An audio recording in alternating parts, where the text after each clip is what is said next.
പുലരിക്കായി മാറി മറയേണ്ടതോർത്ത്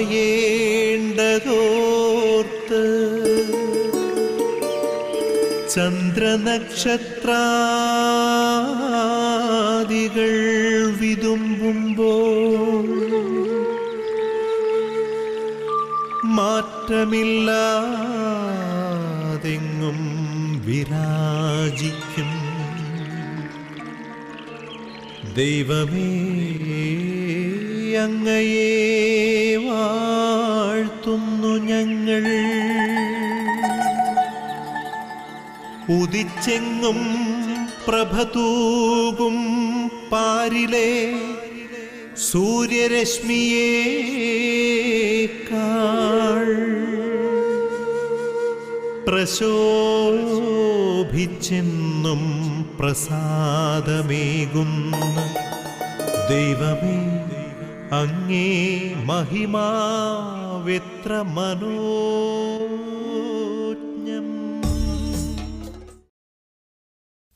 ഈശോയിലെ ഇത്രയും സ്നേഹമുള്ളവർ, നിങ്ങളെല്ലാവരെയും പ്രഭാത വിരുന്നിലേക്ക് സന്തോഷപൂർവ്വം സ്വാഗതം ചെയ്യാണ്.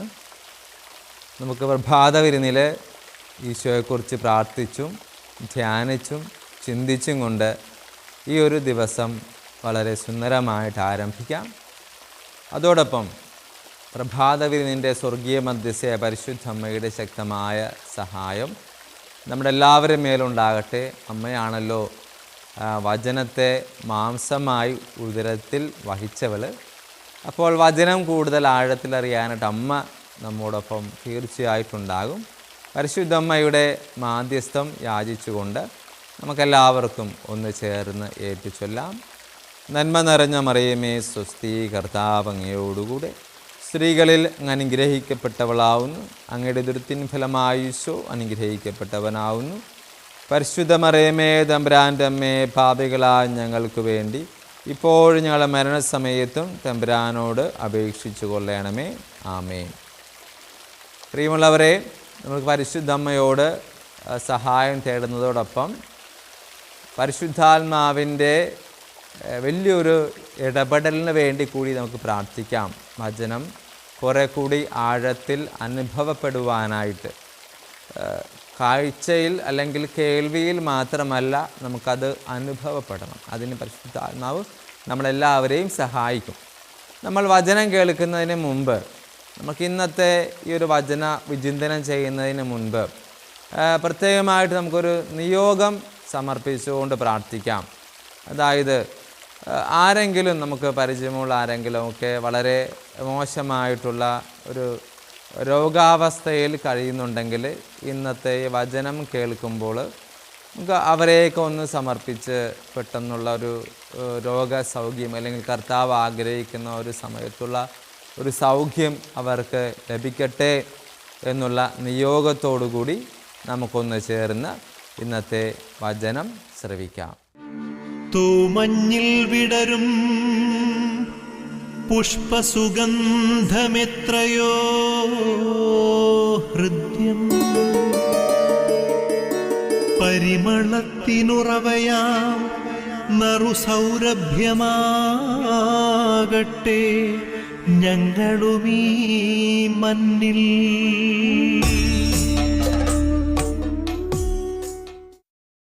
പ്രിയമുള്ളവരെ, വിശുദ്ധ മർക്കോസിൻ്റെ സുവിശേഷം 8-ാം അധ്യായത്തിൻ്റെ 27 മുതൽ 30 വരെയുള്ള വാക്യങ്ങളാണ് തിരഞ്ഞെടുത്തിരിക്കുന്നത്. ഇങ്ങനെയാണ് നമ്മൾ വചനം കേൾക്കുന്നത്. യേശുവും ശിഷ്യന്മാരും കേസറിയ ഫിലിപ്പയിലെ ഗ്രാമങ്ങളിലേക്ക് പുറപ്പെട്ടു. വഴിമധ്യേ അവൻ ശിഷ്യന്മാരോട് ചോദിച്ചു, ഞാൻ ആരെന്നാണ് ആളുകൾ പറയുന്നത്? അവർ പറഞ്ഞു, ചിലർ സ്നാപക യോഹന്നാൻ എന്നും മറ്റു ചിലർ ഏലിയ എന്നും വേറെ ചിലർ പ്രവാചകന്മാരിൽ ഒരുവനെന്നും പറയുന്നു. അവൻ ചോദിച്ചു, എന്നാൽ ഞാൻ ആരെന്നാണ് നിങ്ങൾ പറയുന്നത്? പത്രോസ് മറുപടി പറഞ്ഞു, നീ ക്രിസ്തുവാണ്, തന്നെക്കുറിച്ച് ആരോടും പറയരുതെന്ന് അവൻ അവരോട് കൽപ്പിച്ചു. പ്രിയമുള്ളവരെ, നമ്മൾ പത്രോസിൻ്റെ വിശ്വാസ പ്രഖ്യാപനമാണ് ഇപ്പോൾ കേട്ടത്. നീ ക്രിസ്തുവാണ്. ജീവനുള്ള ദൈവത്തിൻ്റെ പുത്രനാണ്. അച്ഛനിവിടെ ഈ ഒരു വചനം തിരഞ്ഞെടുക്കാനായിട്ടുള്ള ഒരു കാരണം, കുറച്ച് നാളുകൾക്ക് മുമ്പ് ഒരു വായനയിൽ വിശുദ്ധ ക്രിസ്റ്റഫറിനെ കുറിച്ച് വായിക്കാൻ ഇടയായി. വിശുദ്ധ ക്രിസ്റ്റഫർ. അങ്ങനെ വിശുദ്ധ ക്രിസ്റ്റഫറിനെ കുറിച്ച് വായിച്ചപ്പോഴേക്കും അതൊരു രസകരമായിട്ടുള്ള ഒരു ഒരു ഒരു വിശുദ്ധനാണെന്ന് തോന്നി. അദ്ദേഹത്തിൻ്റെ ആ ജീവചരിത്രമൊക്കെ ഒന്ന് വായിക്കുമ്പോഴേക്കും വളരെ നമ്മളെല്ലാവരെയും ആകർഷിക്കുന്ന ഒരു ജീവിതത്തിലൂടെ കടന്നുപോയ 3-ാം നൂറ്റാണ്ടിൽ ജീവിച്ചിരുന്ന ഒരു വ്യക്തിയാണ് വിശുദ്ധ ക്രിസ്റ്റഫർ. അദ്ദേഹത്തിന് തിരുനാൾ സഭ ജൂലൈ മാസത്തിലെ 25-ാം തീയതിയാണ് ആഘോഷിക്കുന്നത്. അദ്ദേഹം മരണപ്പെടുന്നത് ലീഷ്യായിൽ വെച്ചാണെന്നാണ് ചരിത്രം പറയുന്നത്. ലീഷ്യായിൽ വെച്ച് രക്തസാക്ഷിയായിട്ട് മരിക്കുകയായിരുന്നു. അപ്പോൾ വിശുദ്ധ ക്രിസ്റ്റഫറിൻ്റെ ക്രിസ്റ്റഫർ എന്നതിൻ്റെ മലയാളം അതിൻ്റെ അർത്ഥം ക്രിസ്തു വാഹകൻ എന്നതാണ്. ക്രിസ്തു വാഹകൻ, ക്രിസ്തുവിനെ ചുമക്കുന്നവൻ, ചുമലിലേറ്റുന്നവൻ. അതിൻ്റെ ചിത്രം നിങ്ങൾക്കറിയാലോ. ഒരു കുഞ്ഞിനെ തോളിലേറ്റുന്ന ചിത്രമാണ് വിശുദ്ധ ക്രിസ്റ്റഫറിൻ്റെ ചിത്രം. സഭ ഔദ്യോഗികമായിട്ട് പുറത്ത് വിട്ടിരിക്കുന്ന ചിത്രം ഇങ്ങനെ വിശുദ്ധൻ തൻ്റെ തോളിൽ ഒരു കുഞ്ഞിനെ തോളിലേറ്റുന്ന ഒരു ചിത്രം. അങ്ങനെ വിശുദ്ധ ക്രിസ്റ്റഫറിൻ്റെ യഥാർത്ഥ പേര് ഇത്തിരി കട്ടിയുള്ള പേരായിരുന്നു. റിപ്രോബ്രസ് എന്നതാണ്. റിപ്രോബസ് ഇത്തിരി കട്ടിയാണ്. ഇതാണ് അദ്ദേഹത്തിൻ്റെ പേര്. പിന്നീട് അദ്ദേഹത്തിൻ്റെ ചരിത്രമൊക്കെ വായിച്ച് ആദ്യം കുറേയുണ്ട്, അതൊന്നും അച്ഛനോട് പറയുന്നില്ല. അവസാന ഘട്ടത്തിൽ മാത്രം വരുന്നൊരു കാര്യം പറയാം, അത് മതി നമുക്ക്. അങ്ങനെ അദ്ദേഹം ഈശോയെ സേവനം ചെയ്യുന്നതിന് വേണ്ടി അദ്ദേഹം ചെയ്തിരുന്ന ഒരു തൊഴിൽ, ആ സമയത്ത് അവസാന ഘട്ടങ്ങൾ ചെയ്തിരുന്നത് ഒരു നദി മുറിച്ച് കടക്കുന്നതിനായിട്ട് അവിടെ വരുന്നവരെ സഹായിക്കുക എന്നതായിരുന്നു.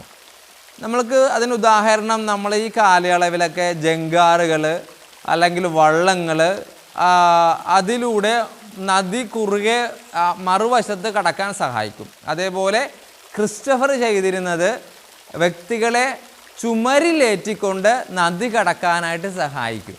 അതായിരുന്നു ക്രിസ്റ്റഫർ, അതായത് റിപ്രോബസ് ചെയ്തിരുന്ന ജോലി. അങ്ങനെ ഒരിക്കൽ ഒരു ശിശു വന്നിട്ട് പറഞ്ഞു, എന്നെ നദി കടക്കാനായിട്ട് നീ സഹായിക്കണം. അങ്ങനെ റിപ്രോബസ് ആ കുഞ്ഞിനെ എടുത്ത് തോളയിൽ വെച്ച് ചുമരിൽ വെച്ച് അദ്ദേഹം നദി കടന്ന് നദിയുടെ പകുതി വശമൊക്കെ ആയപ്പോഴേക്കും ഭാരം കൂടുന്നതായിട്ട് തോന്നി.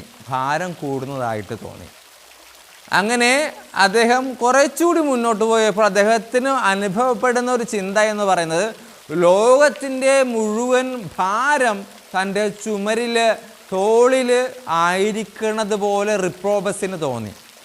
അങ്ങനെ അദ്ദേഹം താഴ്ന്നു പോകുമെന്നും മരിക്കുമെന്നും തോന്നിയെങ്കിൽ പോലും ഒരു വിധത്തിലും പുറകോട്ട് പോകാതെ അദ്ദേഹം ധൈര്യത്തോടുകൂടി മുന്നോട്ട് പോയി ആ കുഞ്ഞിനെ മറുകരയിൽ ഇറക്കി വിട്ടുവെന്നും ഈ കുഞ്ഞ് ക്രിസ്തുവായിരുന്നു, ഉണ്ണിയേശുവായിരുന്നുവെന്നും അതിലൂടെ അദ്ദേഹം വിശ്വാസത്തിലേക്ക് വന്നെന്നും പിന്നീട് അദ്ദേഹം ആദിമ സഭ, അതായത് നമുക്കറിയാലോ 3-ാം നൂറ്റാണ്ടിലേക്കൊക്കെ പ്രവേശിക്കുകയും അവിടെ പോയി ക്രിസ്തുവിനെ പ്രഘോഷിക്കുകയും അവസാനം രക്തം ചിന്തി രക്തസാക്ഷിയാകുകയും ചെയ്തു.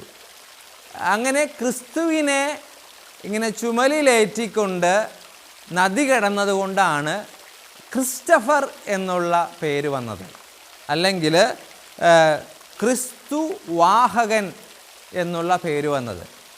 അതുകൊണ്ട് തന്നെയാണ് യാത്രക്കാരുടെ മധ്യസ്ഥനായിട്ട് ക്രിസ്റ്റഫറിനെ സഭ നിയോഗിച്ചിരിക്കുന്നത്. യാത്ര ചെയ്യുന്നവരുടെ മധ്യസ്ഥൻ. നിങ്ങൾ ചില വാഹനങ്ങളിലെ ക്രിസ്ത്യൻ വിശ്വാസത്തിലുള്ളവരുടെ വാഹനങ്ങളിൽ മുൻപിലൊരു കുരിശോ മാതാവിനെയോ വസപിതാവിനെയോ ഒക്കെ വെക്കാറില്ലേ? ആ കൂട്ടത്തിൽ പലരും വെക്കുന്ന ഒരു രൂപം നിങ്ങൾ ശ്രദ്ധിച്ചിട്ടുണ്ടാവും. ഈശോനെ ഇങ്ങനെ ക്രിസ്റ്റഫറിൻ്റെ രൂപമാണത്. കാരണം യാത്രക്കാരുടെ മധ്യസ്ഥനാണ് ക്രിസ്റ്റഫർ. അതുകൊണ്ടാണ് ക്രിസ്റ്റഫറിൻ്റെ രൂപം ഉള്ള ഒരു സ്റ്റാച്ചു ആ കാറിൻ്റെ മുൻപിൽ അങ്ങനെ വെക്കുന്നത്. കണ്ടു കാണും നിങ്ങൾ, ശ്രദ്ധിച്ചിട്ടുണ്ടാകില്ല ഒരു പക്ഷേ. അപ്പോൾ അച്ഛൻ ഇവിടെ പറയാനുള്ള കാരണം ഈശോയെ വഹിക്കുക എന്നത് എളുപ്പമുള്ള കാര്യമല്ല. ഈശോയെ തോളിലേറ്റുക എന്നത്, ഈശോയെ തോളിലേറ്റിക്കൊണ്ട് യാത്ര ചെയ്യുക എന്നത് എളുപ്പമുള്ള കാര്യമല്ല. It is not easy to carry Jesus Christ. ഈശോയെ വഹിക്കുക എന്നത് എളുപ്പമുള്ളൊരു കാര്യമല്ല. അതുകൊണ്ട് പ്രിയമുള്ളവരെ, ഇന്ന് നമ്മൾ ക്രിസ്തീയ വിശ്വാസത്തിലൂടെ കടന്നു പോകുന്ന ഓരോ മകനും മകളും വിശ്വസിക്കേണ്ട കാര്യമാണ് ഈശോയെ നെഞ്ചിൽ പേറുക, ഈശോയെ ചുമലിൽ പേറുക എന്നത് അത്ര ഈസിയായ, അത്ര എളുപ്പമായിട്ടുള്ള ഒരു കാര്യമല്ല. അത് നമ്മൾ മനസ്സിലാക്കണം. അത് നമ്മൾ ഹൃദയത്തിൽ എഴുതിയിടണം. നിങ്ങൾ വിശ്വസിക്കണം. അതായത് ഈശോയിലേക്ക് കൂടുതൽ അടുക്കുമ്പോഴേക്കും കുറേയൊക്കെ സഹനങ്ങൾ ഈശോ നമുക്ക് തന്നിരിക്കും. ആ സഹനങ്ങളും ദൂരെ എറിഞ്ഞ് വിശ്വാസം ഉപേക്ഷിച്ച് പോയാൽ അതൊരു ക്രിസ്തീയ വിശ്വാസത്തിന് യോജിക്കുന്ന ഒരു രീതിയല്ല. ക്രിസ്തീയ വിശ്വാസത്തിൻ്റെ കാതലെന്ന് പറഞ്ഞാൽ പോലും അത് സഹനമാണ്. നമ്മൾ ക്രിസ്തീയ വിശ്വാസത്തിൻ്റെ വലിയൊരു രൂപമാണല്ലോ ക്രൂശിത രൂപം. ഈശോനാഥൻ അങ്ങനെ 3 ആണികളാൽ രക്തം വിയർത്ത്, രക്തം ചിന്തി, രക്തം തീർന്ന് ഹൃദയത്തിൽ നിന്ന് വെള്ളമൊക്കെ ഒഴുകി വന്ന ഈശോയുടെ രൂപത്തെ നോക്കുമ്പോൾ തന്നെ അറിയാം ക്രിസ്ത്യാനികളുടെ മുഖമുദ്ര അത് സഹനമാണ്. ക്രിസ്തുവിനെ വഹിക്കുക എന്നത് അത്ര എളുപ്പമുള്ള കാര്യമല്ല. അതുകൊണ്ട് തന്നെയാണ് പ്രിയമുള്ളവരെ, നമ്മൾ വിശുദ്ധ പൗലോസ് അപ്പോസ്തലൻ്റെ ജീവിതത്തിൽ നമ്മൾ കാണുന്നൊരു കാര്യമുണ്ട്. 2 കൊറിന്തോസുകാർക്കുള്ള ലേഖനത്തിൽ 11-ാം അധ്യായത്തിൻ്റെ 23 മുതൽ 27 വരെയുള്ള വാക്യത്തിൽ നമ്മൾ കുറച്ച് കാര്യങ്ങൾ വായിക്കുന്നുണ്ട്. പൗലോസ് അപ്പോസ്തലൻ കടന്നുപോയ ജീവിത സാഹചര്യങ്ങൾ അല്ലേ. ക്രിസ്ത്യാനികളെ പീഡിപ്പിച്ച് നടന്ന ഒരു മനുഷ്യൻ ക്രിസ്ത്യാനിയായിട്ട് സാവൂൾ പൗലോസായിട്ട് മാറിയപ്പോഴേക്കും അദ്ദേഹം എടുത്ത സ്ട്രെയിൻ, ബൈബിൾ പണ്ഡിതന്മാർ പറയുക, പൗലോസ് അപ്പോസ്തലൻ കാൽനടയായിട്ട് 15,000 കിലോമീറ്റർ നടന്നുവെന്നാണ്. കാൽനടയായിട്ട് 15,000 കിലോമീറ്റർ. ചെറിയ നടപ്പൊന്നുമല്ല പൗലോസ് അപ്പോസ്തലൻ നടന്നത്. എവിടെയെങ്കിലും സുഖമായിട്ട് നല്ല ജോലിയും ചെയ്ത് കഴിയാമായിരുന്ന ഒരു മനുഷ്യൻ ക്രിസ്തുവിനെ സ്വീകരിച്ചത് കൊണ്ട് അദ്ദേഹം നടന്നത് 15,000 കിലോമീറ്ററാണ്. പോരാഞ്ഞിട്ട് പൗലോസ് അപ്പോസ്തലൻ 2 കൊറിന്തോസുകാർക്കുള്ള ലേഖനത്തിൻ്റെ 11-ാം അധ്യായത്തിൻ്റെ 23 മുതലുള്ള വാക്യത്തിൽ നമ്മൾ വളരെ വിശാലമായിട്ട് വായിക്കുന്നുണ്ട് പൗലോസ് അപ്പോസ്തലൻ കടന്നുപോയ വേദനകളുടെ വഴികൾ. നമ്മളിങ്ങനെയൊക്കെ വായിക്കുന്നുണ്ട്. അവരെക്കാൾ വളരെ ഏറെ ഞാൻ അധ്വാനിച്ചു, അവരെക്കാൾ കൂടുതൽ കാരാഗൃഹവാസം അനുഭവിച്ചു, എണ്ണമറ്റ വിധം പ്രഹരമേറ്റു, പലതവണ മരണചക്രത്തിൽ ഞാൻ പെട്ടു, 5 പ്രാവശ്യം യഹൂദരുടെ കൈകളിൽ ഒന്നു കുറയാതെ 40 അടി വീതം ഞാൻ കൊണ്ടു, 3 പ്രാവശ്യം വടികൊണ്ട് അടിക്കപ്പെട്ടു, ഒരിക്കൽ കല്ലെറിയപ്പെട്ടു, 3 പ്രാവശ്യം കപ്പലപകടത്തിൽപ്പെട്ടു, ഒരു രാത്രിയും ഒരു പകലും കടലിൽ ഞാൻ ഒഴുകി നടന്നു. അങ്ങനെ ഇനിയുമുണ്ട്. അപ്പോൾ പൗലോസ് അപ്പോസ്തലൻ ക്രിസ്തുവിനെ സ്വീകരിച്ചതുകൊണ്ട് അദ്ദേഹം അനുഭവിച്ച ത്യാഗം വളരെ വലുതായിരുന്നു. എൻ്റെ പ്രിയമുള്ള സഹോദരങ്ങളെ, ഇന്ന് നമ്മൾ ചിന്തിക്കുമ്പോഴേക്കും ധ്യാനിക്കുമ്പോഴേക്കും നമ്മൾ ഈശോയിലേക്ക് അടുക്കുന്നത് സുഖം അനുഭവിക്കാൻ മാത്രമല്ല എന്നുള്ള ഒരു ചിന്തയിലേക്ക്, വിശ്വാസത്തിലേക്ക് നിങ്ങൾ വരണം. ക്രിസ്തുവിലേക്ക് അടുക്കുന്നത് ഒരുപക്ഷെ കൂടുതൽ ആഴപ്പെട്ട ഒരു വിശ്വാസത്തിലേക്ക് വരിക എന്നത് തന്നെയായിരിക്കട്ടെ നമ്മുടെ ചിന്ത. നമ്മൾ ആദിമ സഭയിലേക്ക് ചിന്തിക്കുമ്പോഴേക്കും ആദിമസഭയിലെ നമ്മുടെ പൂർവ്വ മാതാപിതാക്കന്മാർ രക്തം ചിന്തിയതിന് എന്തെങ്കിലും ഒരു കണക്കുണ്ടോ? നീറോ ചക്രവർത്തിയാണ് സഭയെ ഏറ്റവും ക്രൂരമായിട്ട് പീഡിപ്പിച്ച ചക്രവർത്തി. അങ്ങനെ സിംഹക്കൂട്ടിലും രാത്രികാലങ്ങളിൽ പന്തത്തിന് പകരം ക്രിസ്ത്യാനികളെ കത്തിച്ച് നിർത്തിയ കാലങ്ങളുണ്ടായിരുന്നു. ക്രിസ്തുവിനെ സ്നേഹിച്ചെന്നും പറഞ്ഞ് പരിശുദ്ധ കുർബാന, അതായത് അപ്പം മുറിക്കൽ ശുശ്രൂഷ ചെയ്തുവെന്നും പറഞ്ഞ് അങ്ങനെ തെരുവീതികളിൽ പന്തം പോലെ കത്തി നിൽക്കേണ്ടി വന്ന ക്രിസ്ത്യാനികളുടെ ചുടുനിണത്തിൻ്റെ ചൂടിലാണ് നമ്മളൊക്കെ ഇവിടെ ഇപ്പോൾ ക്രിസ്ത്യാനികളായിട്ട് ജീവിക്കുന്നത്. അതുകൊണ്ട് ക്രിസ്തുവിനെ പേറുക എന്നത്, ക്രിസ്തുവിനെ ചുമക്കുക എന്നത് എളുപ്പമുള്ള കാര്യമല്ല. അത് നമ്മൾ ഹൃദയത്തിലൊന്ന് നമ്മൾ എഴുതിയിടുക. അതിനോടൊപ്പം തന്നെ അവസാനം ഈശോ പറയുന്നൊരു വാക്കുണ്ട്, പൗലോസ് അപ്പോസ്തലൻ വഴി തന്നെ പറയുന്നുണ്ട്. 2 കൊറിന്തോസുകാർക്കുള്ള ലേഖനം 12-ാം അധ്യായത്തിന് 9-ാം വാക്യത്തിൽ, നിനക്ക് എൻ്റെ കൃപ മതി. പൗലോസിനോട് ഈശോ തമ്പുരാൻ പറഞ്ഞ വാക്യങ്ങളാണ്. നീ ഇത്രയേറെ വേദനകളുടെയും സഹനങ്ങളിലൂടെയും മുള്ളുകളിലൂടെയും നീ കടന്നു പോയിക്കോ, പക്ഷേ നിനക്ക് എൻ്റെ കൃപ മതി. അപ്പോൾ ക്രിസ്ത്യാനി, ക്രിസ്റ്റഫർ അല്ലെങ്കിൽ നമ്മൾ ഓരോരുത്തരും ക്രിസ്തുവിനെ പേറുക എളുപ്പമുള്ള കാര്യമല്ല. പക്ഷേ ക്രിസ്തു പറയുന്നുണ്ട്, നിനക്ക് എൻ്റെ കൃപ മതി. പ്രിയമുള്ളവരെ, ഈ ധ്യാനത്തോടും ചിന്തയോടും ഒക്കെ നമുക്കൊന്ന് ചേർന്ന് പ്രാർത്ഥിക്കാം. ഈശോ നമ്മളെല്ലാവരെയും അനുഗ്രഹിക്കട്ടെ. ആബാ പിതാവേ, സ്നേഹാഗ്നിയാൽ ജ്വലിക്കട്ടെ മക്കളാ ഞങ്ങളെല്ലാം.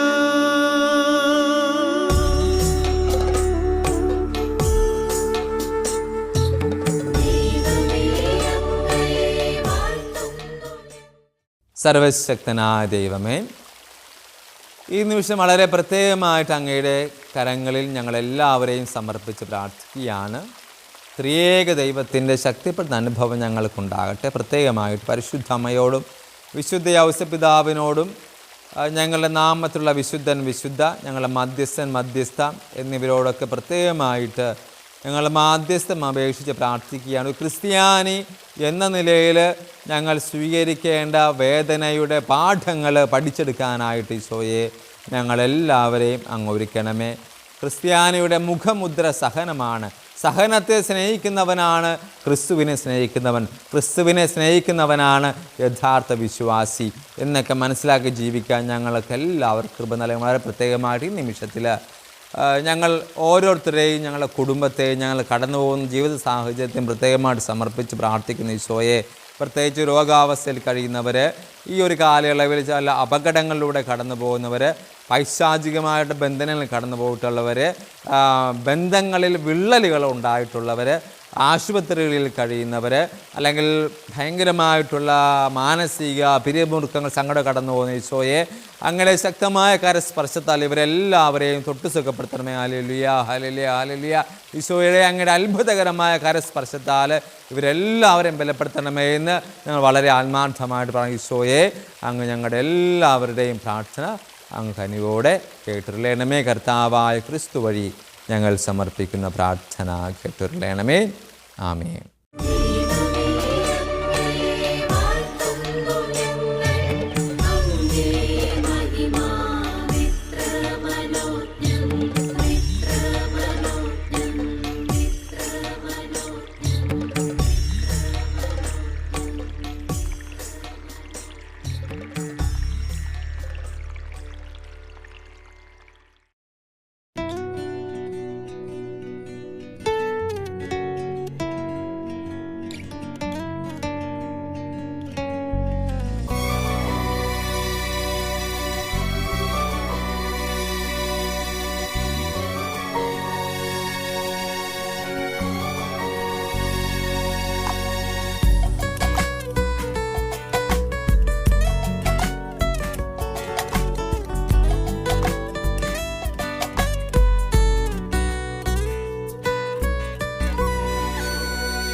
ഹൃദയം തുടിക്കുന്ന നേരം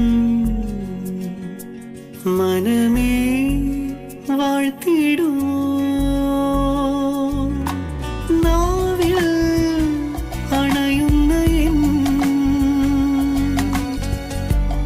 ദിവ്യകാരുണ്യനാഥനേ,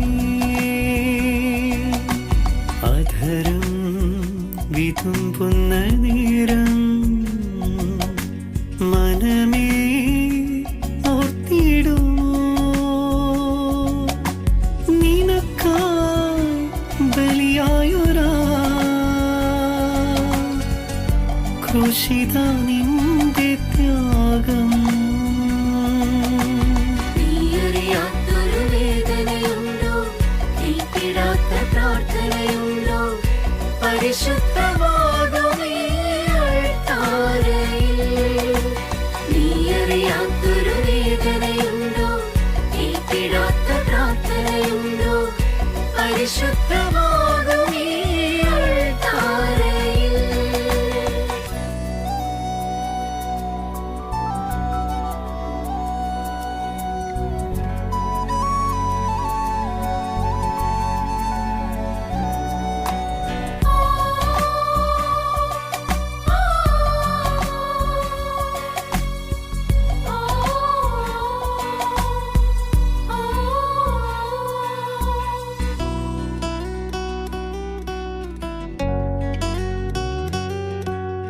തളർന്നുലഞ്ഞു പോയ ചിറകുമായി നിന്റെ സ്നേഹചില്ലയിൽ ഞാൻ വന്നണയുമ്പോൾ, തളർന്നുലഞ്ഞു പോയ ചിറകുമായി നിന്റെ സ്നേഹചില്ലയിൽ ഞാൻ വന്നണയുമ്പോൾ, ഞാനേറ്റ വെയിലിനു തണലായൊരു മൃദു താവക കരാങ്കുല സ്പർശമേകിടുമോ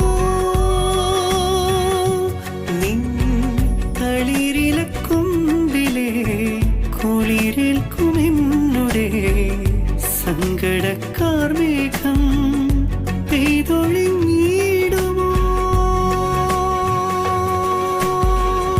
മിഴികളിൽ മാറിവിൽ തിളങ്ങിടുമോ മിഴിവേറും വർണ്ണങ്ങൾ തെളിഞ്ഞിടുമോ. നീയറിയാത്തൊരു വേദനയുണ്ടോ, കേൾപ്പിടാത്ത പ്രാർത്ഥനയുണ്ടോ, പരിശുദ്ധമാകുമേ അൾത്താരയിൽ.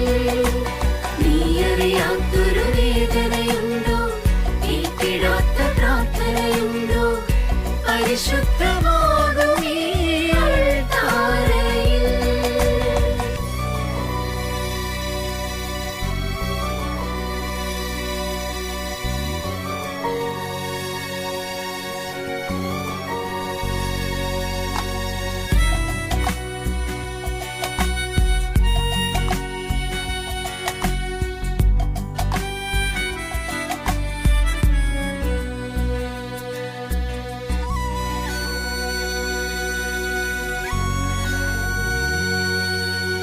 രോമകൂപം പോലും നിണമുതിർന്ന രാവിൽ ഗെത്സെമനിയിൽ നാഥനേകനാ,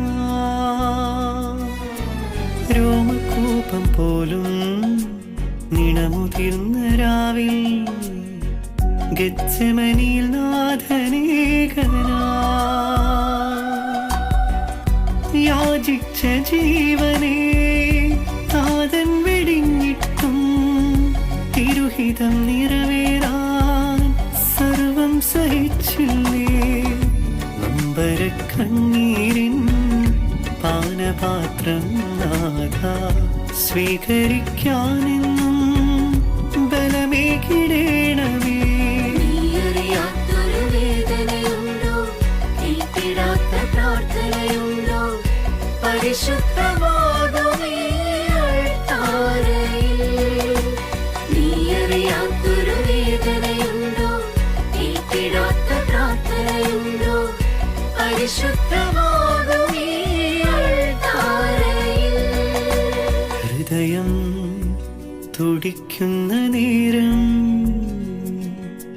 മനമേ വാഴ്ത്തിടുമോ നാവിൽ അണയുന്ന എൻ ദിവ്യകാരുണ്യനാഥ നാഥനേ അധരം വിതുമ്പുന്ന നേരം മനമേ ഓർത്തിടുമോ നിനക്കായി ബലിയായൊരാ ക്രൂശിത നിന്റെ ത്യാഗം ക്രൂശിത നിന്റെ ത്യാഗം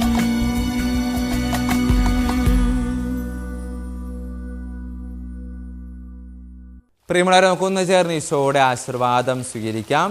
പ്രത്യേകിച്ച് എന്നിൽ നിക്ഷിപ്തമായിരിക്കുന്ന പൗരോഹിത്യത്തിൻ്റെ അധികാരത്തിൽ പരിശുദ്ധ പിതാവിനോടും എല്ലാ കാർഡിനാൾമാരോടും മെത്രാന്മാരോടും വൈദികർ സന്യാസികളോട് ചേർന്ന് നൽമാരോടും ചേർന്ന് ഈ ആശീർവാദം സ്വീകരിക്കുമ്പോൾ ഈശോയുടെ കൃപ ധാരാളമായി സമർത്ഥമായി നമ്മുടെ ഇന്നത്തെ ജീവിതത്തിലും വരാൻ പോകുന്ന ദിവസങ്ങളിലും സമർത്ഥമായിട്ടുണ്ടാകട്ടെ എന്ന പ്രാർത്ഥനയോടുകൂടി നമുക്ക് ആശീർവാദം സ്വീകരിക്കാം. കർത്താവ് നിങ്ങളോടുകൂടെ, അങ്ങേ ആത്മാവോടും കൂടെ. സർവശക്തനായ ദൈവം പിതാവും പുത്രനും പരിശുദ്ധാത്മാവും നിങ്ങളെ സമർത്ഥമായിട്ട് അനുഗ്രഹിക്കുമാറാകട്ടെ. ആമേൻ. പ്രിയമുള്ളവരെല്ലാവർക്കും നല്ലൊരു ദിവസം ആശംസിക്കുകയാണ്. നമുക്ക് പരസ്പരം പ്രാർത്ഥനയെ ഐക്യപ്പെട്ട് മുന്നോട്ട് പോകാൻ ഗുഡ്നസ് TV-യിലൂടെ പ്രഭാത വിരുന്നെന്ന ഈ ഒരു പ്രോഗ്രാമിലൂടെ പരസ്പരം നമുക്ക് പ്രാർത്ഥിക്കാം. മരിയം കൂടാരത്ത് നമുക്ക് വേണ്ടി പ്രാർത്ഥിക്കുന്നവരുണ്ട്, ജപമാല അർപ്പിക്കുന്നവരുണ്ട്. നമുക്കും പരസ്പരം അവരുടെ നിയോഗങ്ങൾക്ക് വേണ്ടിയും പ്രാർത്ഥിച്ചുകൊണ്ട് ബലപ്പെട്ട് മുന്നോട്ട് പോകാം. ഈശോ നമ്മളെല്ലാവരെയും അനുഗ്രഹിക്കട്ടെ.